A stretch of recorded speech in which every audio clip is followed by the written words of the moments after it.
Welcome to Butterflies of Wisdom, everyone. Now, today you probably heard me mention this foundation, I don't know, 10,000 times by now, and you're probably going to be sick of hearing about it by the end of this conversation. But I have my friend, who I'm honored to call my friend, and the director of Challenge Aspen on the line with me, and he, of course, said, why don't I interview you instead of you interviewing me? So we're going to see how that works. And Challenge Aspen has always played a special place in my heart. And, of course, Challenge Aspen is always looking for volunteers, especially this week when I say we because I've been involved with it. I'm not involved with it this year. Life took over. When we have our play camp week, which ends tomorrow with the final performance. So without further ado, I'm going to let Houston Cowan take it away. Wynn, I can't tell you what an honor it is to be on your show again. As many of your listeners may know or may not, you were certainly one of the first 3 participants and family members, we like to call it, and just gifted individuals that came to Challenge Aspen back in the 90s. And I am just looking forward to just spending this time with you on this podcast and letting your listeners know how much what you've done, the books that you've written, this podcast, and so many more things you've done for so many, not only in this community, this country, but literally internationally. Well, thank you for saying that. I did think I was an international superstar here, but I guess I am.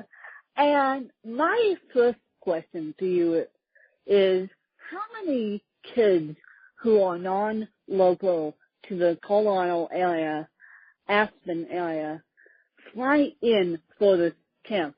This is not my question.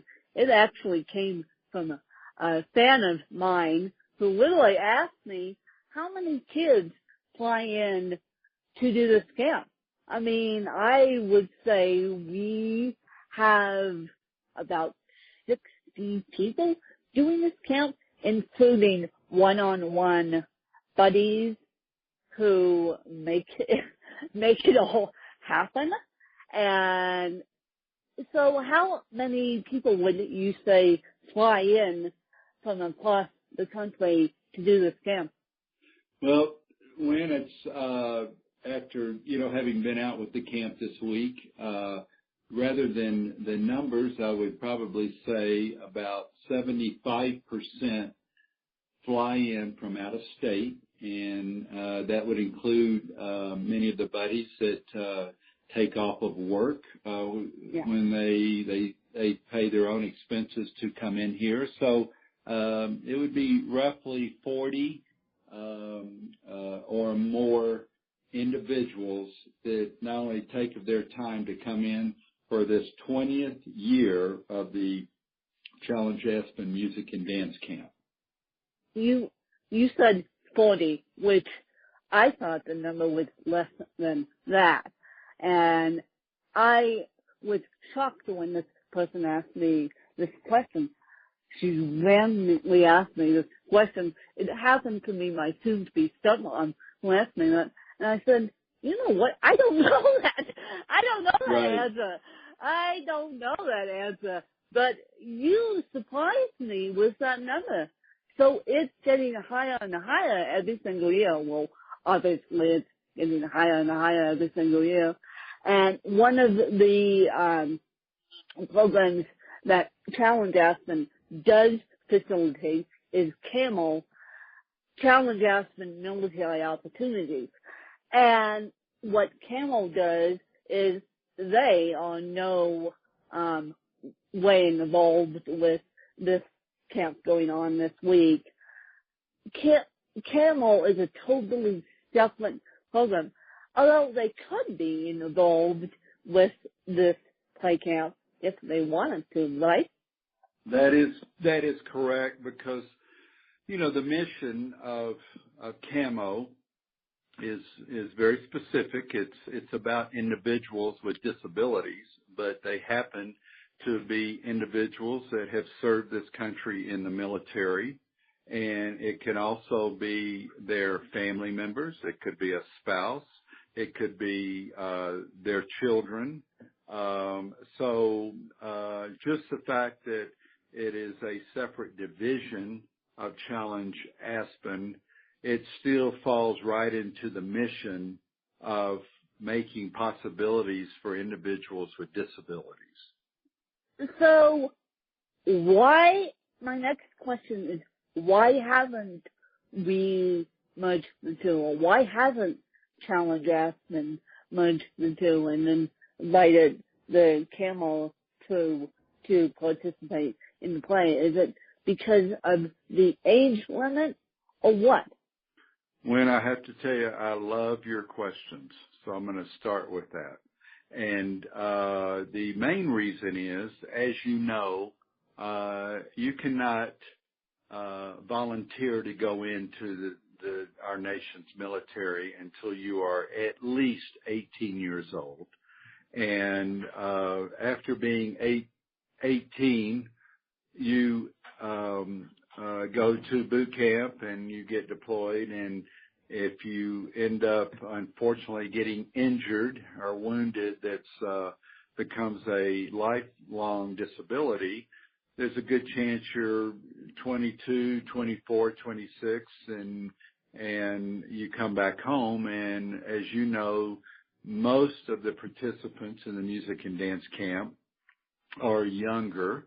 And so we have had, though, family members of our military come in and be buddies in the program. One in particular is Brian Donarski's, who's injured, was deployed 3 times to Iraq. His 2 daughters have been buddies for this program for the past, I believe it's now 6 years since he's been injured. Okay.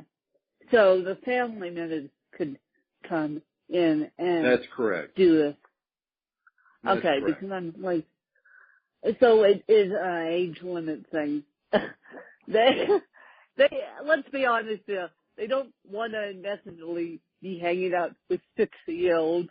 They have a tough enough time integrating into society, and that's why Camel was set up the way it was. Let's be honest here, I have a tough enough time teaching preschool. That's why I gave it up in May. So I have a tough enough time hanging out with young kids with disabilities. Let's be honest there. And so at least the buddies could help. And so what do you want my community, my podcast community / my podcast family to know about Challenge Aspen? And you can be as specific as you want or as short as you want with this answer. I mean, Challenge Aspen to me means a lot, but I want to make sure that Challenge Aspen is still in existence. And now I know for a fact you guys have an endowment fund going, I believe, right now. But what do you want to know? What do you want my podcast family to know about Challenge Aspen? Well, first of all, Wynn, I always appreciate your direct to the point honesty, especially about not wanting to teach preschool anymore. And I always appreciate your insight, giving, excuse me the opportunity to say what I'd like for your listeners to hear about Challenge Aspen. And from me personally as a co-founder and the now retired CEO of Challenge Aspen. And it's very simple. I first want to thank you personally and your family and all of your listeners for just being, I call them individuals or just human beings of gifts, that you are gifted and you give back so much of who you are. And I could imagine the people listening to your show, they also give back. So I think first and foremost, they're gifts. I think the world called disability, special needs, even the old words handicap. I'm just enjoying seeing that these words, vocabulary, seem to be kind of leaving, although sadly our government still calls the parking spaces handicap parking spaces. That I'd love to take that one on, probably with you, Wynn, in the future. But yes, I would be honored, but yeah, that's another whole podcast in itself. And what fell on my birthday wasn't the best birthday present from the government. You guys know what yes. fell on my birthday. Maybe you don't know and didn't see the news. A bunch of disabled people stormed Capitol Hill and basically made a mockery of the government not to pull Obamacare, thank you very much. And so we're slowly but surely keeping Obamacare. That's the latest update I have, which that helps all families with disabilities. And of course, you know that the government is now saying, the senators are now saying to moms of kids with disabilities, you must listen on people, because 9 times out of 10, we have to fight the doctors, the schools, the rehabs, you name it, we have to fight them, and then they win. No pun intended. They win. We don't. We have to follow their rules, and so I would like to take on the handicap issue with the Obamacare or something else, because I think that the gifts of the disabled need to stick around as long as they can. Well, when I concur with you 100%, and you just got to remember, you know, Washington, D.C. and the political arena that it is, they're only there for one reason only. It's because they got voted in by, thankfully, a democracy that we have the freedom to vote. And when you take the last census in 2010, that there are over 55 million individuals in this country that have a disability, and then you include their family and extended family, you have a very large voting population, and you might not have to, rather than the power of the wheelchair, the power of protest at the Capitol could be as simple as the power of the vote, because politicians, they spend most of their time going, will I keep my job, or will I get voted back in? Yes, exactly. Will I keep my job, or will I get voted back in? Yeah, exactly. It's a very simple recipe, even though they feel that they have the power to do whatever they want, including just totally replacing Obamacare and don't care what's happening to 60 million people. No. No. Excuse me for the slog in my phone, but I agree with you 100%, Kirsten, and I'm not just agreeing with your friend, I'm agreeing as one of those gifted disabled people that wants to stay gifted as long as she can and wants to keep this podcast going as long as we can. But how can the community, my community, help challenge Aspen despite Obamacare and despite everything that's going on against the disabled right now? Well, I think the simple answer to your question is that, you've heard the term, it takes a village, and let's just call the Roaring Fork Valley the village. Other villages love to see models and success happen, whether they do it themselves or other people do it. And I think that the Roaring Fork Valley and individuals, gifted individuals like yourself, the outreach of your podcast that goes nationally, internationally, could become the pebble in the center of a pond, and the ripples could go out on how and why organizations like Challenge Aspen and other foundations that you work with are being successful not only locally but regionally and nationally. And pretty soon the village starts to grow and becomes a mid-sized city and then a large populated city. And pretty soon I think the government, if you will, stands up and listens to what's being said. So I say that on how to get seemingly immovable barriers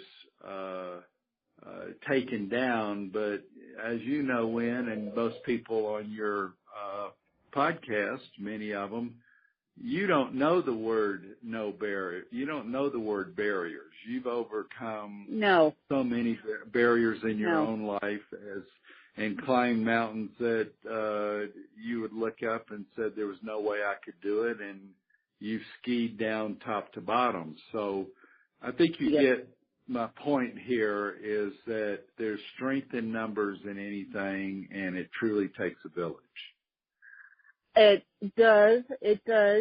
And next year, you guys, it's too late now, but if you have kids, or if you can take off the time from work, fly out here and help a disabled kid, please, because we all need help, including myself, and I would love one of my fans to come and see the magic of the play firsthand. And so how old, Houston, do the buddies have to be? Do they have to be 16 and 18 and all that good stuff? No, I think we have a buddy, we had a buddy who started this when she was 9 or 10. And I'm telling you why. She had her name is Kathy, and her whole family volunteered for God knows how many years, because they had a young son who only did camp for one year, I believe, before he passed away. And so every single year, they take the time off their busy schedules. And now granted, they live in Basalt, which is a good 2 hours away from where this camp is taking place. And they seem to volunteer every single year. The mother, Doreen, couldn't do it a couple of years ago because she got a full-time job, which wouldn't allow her to. And so I think that is incredible that they took their loss and they took what they lost and turned it into let's help the other disabled kids for a week. And I totally agree with you. To answer your question, the youngest has been maybe even 8, But it's very simple. The reason that we love having young buddies with similar age camp participants, because it just, number one, makes sense. They have a lot in common. Number two, they are here with their family and have a place to stay with their family each night after the camp. Yeah. Otherwise, if we were an overnight camp and we, people sent their kids out here, we would need, buddies Definitely. that are 18 and older, which I think everybody listening would understand. Yeah, that's why. Now, how many disabilities are we dealing with this 1 week? We're dealing with not only cerebral palsy, but we're dealing with autism. We're dealing, let me get this straight, autism, spinal bifida, CP, blindness. We have a kid that's blind, I know that. You mean the other disabilities we're dealing with? I can't think off the top of my head. No, that's okay. It's about, I mean, we definitely have spinal cord injuries and spina bifida. We have a young man that's totally blind or visually impaired. We have quite a few multiple different cognitive disabilities here, and we've pretty much there's a lot of multiple disabilities, as you well know.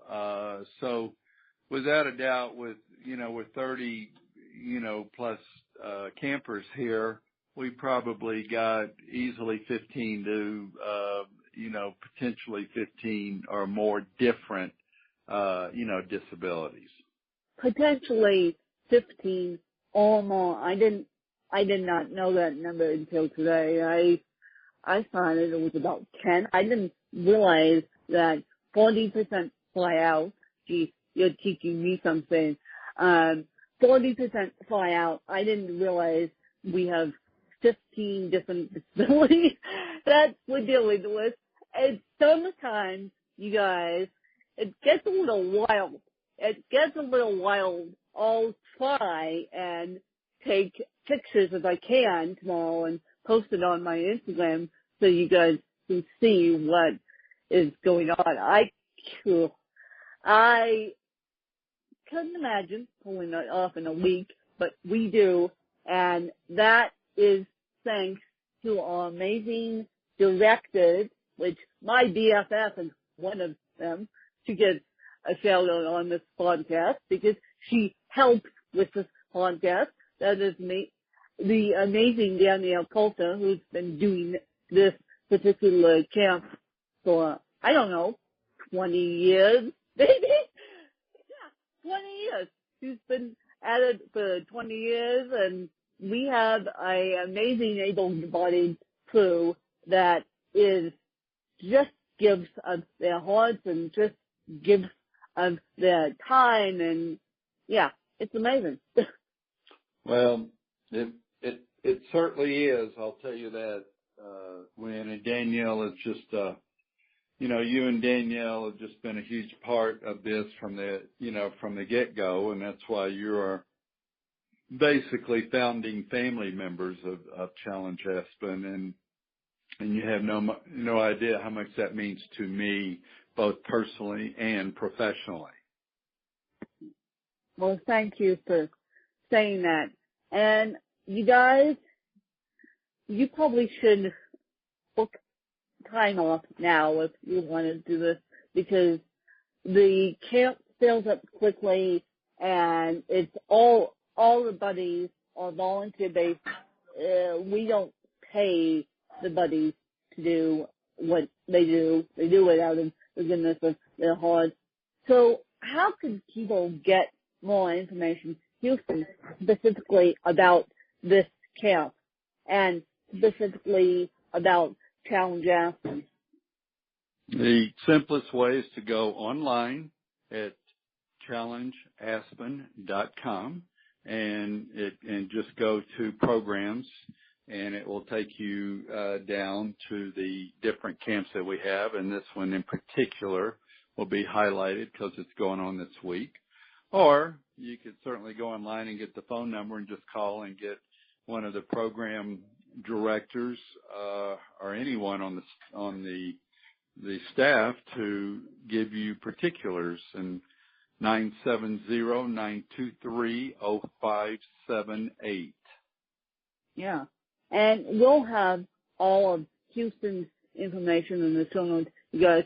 Or you can contact me. I can give you the film too. I know the film myself. Sure. And Houston, before I let you go, I just want to not only thank you for being a part of my life, but I want you to ask me a couple of questions about anything regarding Challenge Aspen or anything. Well, and first of all, Wynn, you're so welcome, because I'm more honored to be a part of your life, but you haven't gotten rid of me yet, I'll tell you that. So I'm gonna No, I know I haven't. Life for a lot of years, and I think,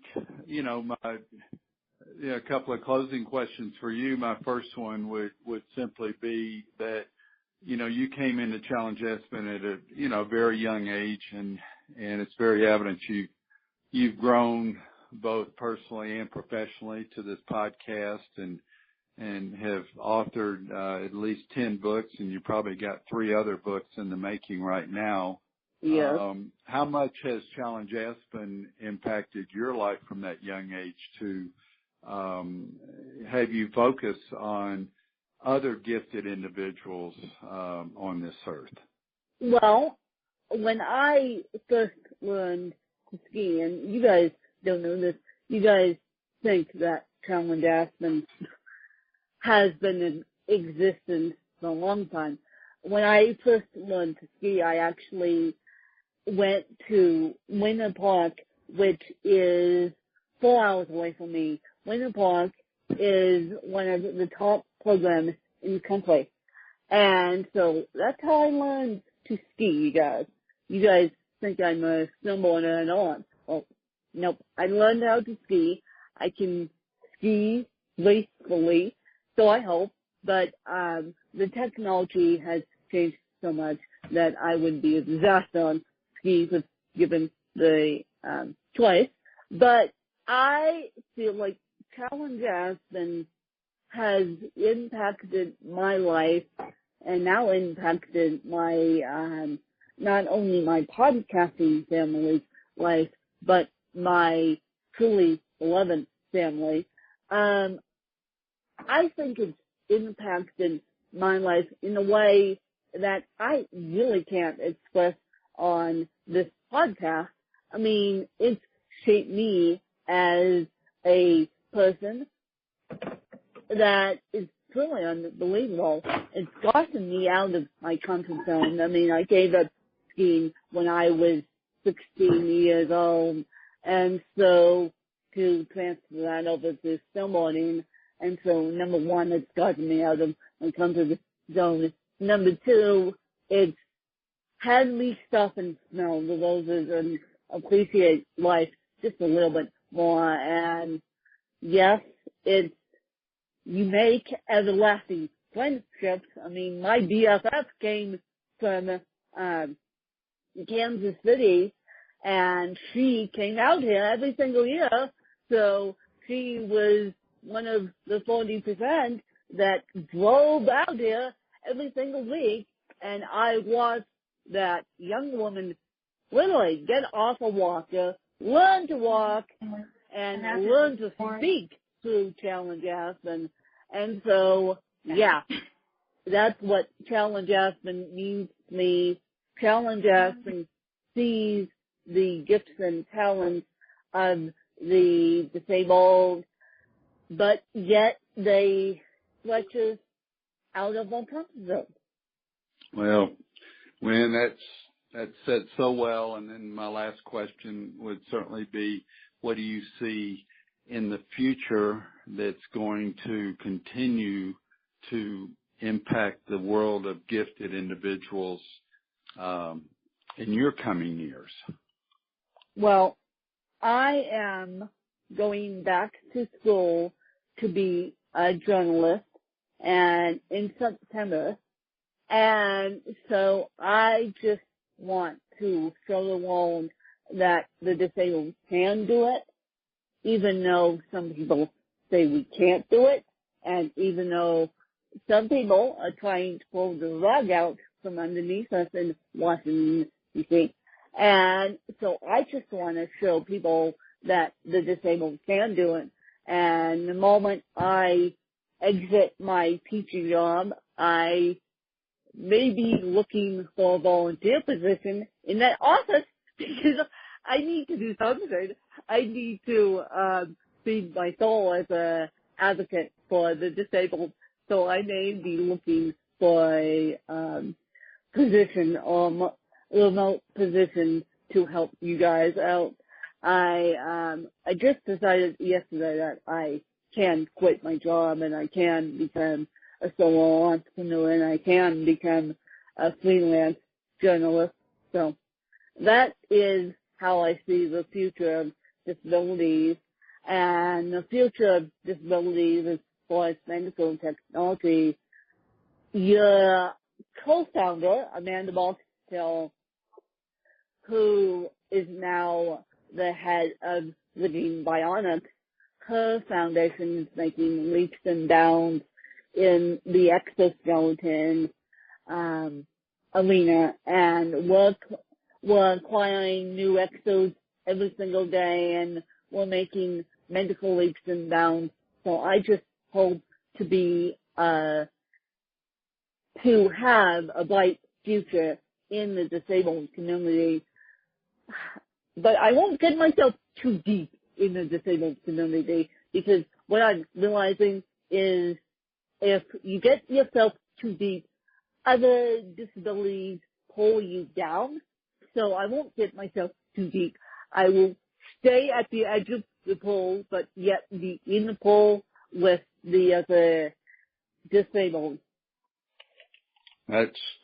Well, I will tell you that it doesn't surprise me, and this community and this huge village that we talked about earlier is very fortunate to have you. And I think when you go back to school, you'll probably end up teaching the class rather than taking the class.